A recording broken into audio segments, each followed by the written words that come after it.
যে সম্প্রতি আমাদের একটা জাতীয় দৈনিকে খবর প্রকাশ হয়েছে, সেটা হচ্ছে যে আপনার এই ফুসকা, হ্যাঁ, তো এই ফুসকার মধ্যে যেগুলি আমাদের ঢাকার বিভিন্ন ফুটপাত থেকে শুরু করে অভিজাত দোকানেও বিক্রি হচ্ছে, চটপটি ফুসকা। তো সেই ফুসকায় মানুষের মলে থাকা যে ব্যাকটেরিয়া সেগুলি পাওয়া যাচ্ছে। তো এটার উৎসই সন্ধান করছি আমরা যে আসলে প্রবলেমটা কোথায় হতে পারে। আপনারা লোকচক্ষুর আড়ালে, আর এখানে বাইরে খুবই অস্বাস্থ্যকর অবস্থা, খোলা ড্রেন রয়েছে, ময়লার পানি পড়ছে, সেই জায়গায় আপনারা এগুলি তৈরি করছেন। একটু এদিকে আসেন, বাইরে আসেন। এখানে কি তৈরি হয়? এখন কি বন্ধ?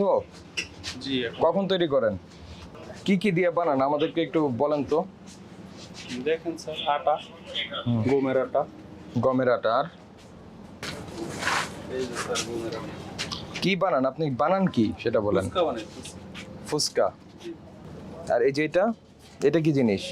এটা হলো তোকমা। তোকমা নাকি তালমাখ না কি বলে এটাকে? তালমাখানা না তো। এটা কিসে দিতে হয়? এটা হলো আমরা এই যে আটাতে দেই।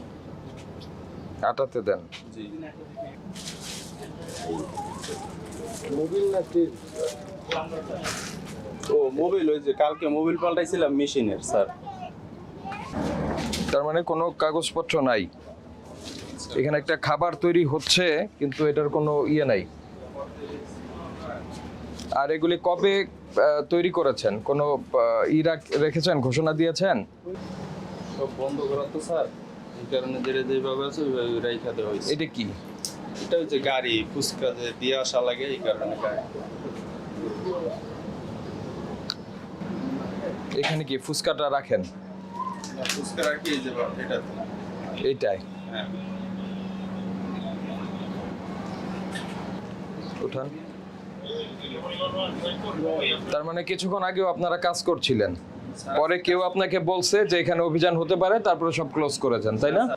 কথা হইলো, দেখেন আপনি এটা একটা ফুড ফ্যাক্টরি, হ্যাঁ, অবস্থাটা দেখছেন আপনি আপনার এই পরিবেশে। এই যে দেখেন এরকম খোলামেলা খোলা ময়লার জায়গা, এখানে কি পড়ে এগুলি? স্যার আপনি এদিকে আসেন। হ্যাঁ। আপনার এই ফুসকা বানানোর কি অনুমোদন আছে, মানে কি কাগজপত্র আছে একটু দেখেন আমাদের। কি কি করে ফুসকা হয়? ফুসকা বানানোর সময় আপনারা কি হ্যান্ড গ্লাভস ব্যবহার করেন? করেন না। তারপরে ফুসকার খামিরটা কোথায় তৈরি হয়? এটা যে মাখানো হয় কোথায়? এই যে এই মেশিনে। এই মেশিনে করে। এটারও কোনো উৎপাদন মেয়াদ নাই? কারণ কি, এগুলো তো থাকে তো বস্তায়, সেটা কোথায়? আচ্ছা, এটা ইনটেক বস্তা আছে? না স্যার, ইনটেক বস্তা নেই।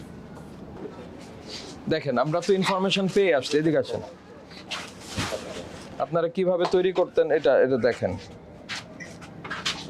এটা কি আপনার মামা? জি। যতটুকু রাখা যায় আমরা ওইভাবেই রাইখা কাজ করি। কিন্তু আমাদের কাছে যে ইনফরমেশন আসছে সেটা তো আপনার এই কথার সঙ্গে মিলছে না। এবার আমি একটু বলি যে সম্প্রতি আমাদের একটা জাতীয় দৈনিকে খবর প্রকাশ হয়েছে, সেটা হচ্ছে যে আপনার এই ফুসকা, হ্যাঁ, তো এই ফুসকার মধ্যে যেগুলি আমাদের ঢাকার বিভিন্ন ফুটপাত থেকে শুরু করে অভিজাত দোকানেও বিক্রি হচ্ছে, চটপটি ফুসকা। তো সেই ফুসকায় মানুষের মলে থাকা যে ব্যাকটেরিয়া সেগুলি পাওয়া যাচ্ছে। তো এটার উৎসই সন্ধান করছি আমরা যে আসলে প্রবলেমটা কোথায় হতে পারে। তো আপনাদের এখানে এসে আমরা যেটা দেখলাম যে আপনারা এটা তৈরি করে রেখেছেন ঠিকই, কিন্তু বিষয়টা হলো আপনার এখানে যথেষ্ট পরিমাণে অস্বাস্থ্যকর অবস্থা, আপনার এখানে ঝুল এই ফ্যাক্টরিতে। তারপরে আপনার এইটা তৈরি করার জন্য যে মিনিমাম একটা ট্রেড লাইসেন্স সেটাও আপনার নাই। মানে গভর্নমেন্টের কাছে আপনার এই প্রতিষ্ঠানে যে ফুসকা হচ্ছে এটার কোনো তৈরি হচ্ছে এরকম কোনো তথ্যই নাই। আপনারা লোকচক্ষুর আড়ালে, আর এখানে বাইরে খুবই অস্বাস্থ্যকর অবস্থা, খোলা ড্রেন রয়েছে, ময়লার পানি পড়ছে, সেই জায়গায় আপনারা এগুলি তৈরি করছেন। এই মুহূর্তে আপনাদের অ্যাক্টিভিটিস নাই, কিন্তু আপনাদের যে ভিডিওগুলি আমাদের হাতে এসছে বিভিন্ন সোর্সের মাধ্যমে, তাতে আমরা দেখতে পাচ্ছি এই মেঝের মধ্যে রেখেও আপনারা খাবার প্রসেস করছেন। এক নাম্বার, আপনারা সংশ্লিষ্ট ইউনিয়ন পরিষদ থেকে আপনারা এই লাইসেন্স নেবেন। জি হ্যাঁ, এখানে যে খাবার তৈরি করছেন সেটা লাইসেন্স নেবেন। জি আর এই ধরনের ঝুল টুল এই হাবিজাবি থাকতে পারবে না। আপনার ফুচকা বা ভেলপুরি যেটাই বলেন, কবে তৈরি করলেন এটা আপনাকে মেয়াদ সহ রাখতে হবে, উৎপাদনের তারিখ সহ রাখতে হবে। জি বুঝতে পেরেছেন? জি উৎপাদনের তারিখ সহ রাখবেন। আর অবশ্যই এই যেই ইনগ্রেডিয়েন্ট ব্যবহার করবেন সেগুলি মেয়াদযুক্ত ইনগ্রেডিয়েন্ট ব্যবহার করতে হবে। ঠিক আছে যেই বস্তার মধ্যে আপনার উৎপাদন মেয়াদ থাকবে সেগুলি আপনারা এনে ব্যবহার করবেন। ঠিক আছে স্যার। বুঝতে পেরেছেন? জি যেহেতু আপনার লাইসেন্স নাই এবং অস্বাস্থ্যকর পরিবেশে এটা ভাজার এই জায়গাটার কথা আমি বলবো না, কারণ আমরা এখানে কোনো স্যার। অ্যাক্টিভিটিস দেখিনি। এই বিষয়গুলি শুধরে যাবেন আপনারা। ঠিক আছে স্যার। তো খুব দ্রুত আপনারা লাইসেন্স গ্রহণ করে আমাদেরকে জানাবেন।